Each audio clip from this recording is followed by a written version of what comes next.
Arrested in August last year, Karamjit Singh Chal has been in Bedford jail for the past 460 days awaiting deportation.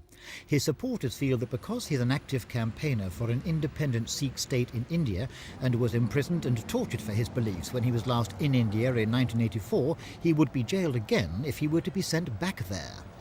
Are you quite sure that your father hasn't been involved in any way with terrorism back in India? No, he hasn't. He's done nothing wrong. What makes you so sure? He's a very kind person. Like, he helps people out. Why should he get involved with terrorism? Does the family feel quite sure that he hasn't been involved with any terror? Yes, they do, because he's always talking things over with us before he does something, so it's pretty obvious that he hasn't been doing anything. He hasn't got no contacts up in India. The government made their deportation order on national security grounds. Now, the court knows that, but it doesn't know, and nor is it allowed to know, what the evidence for that decision was.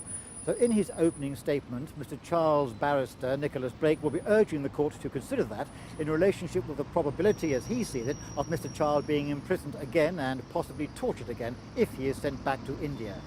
Mr. Blake went on, expulsion in those circumstances would fall below the standards of rationality in English law.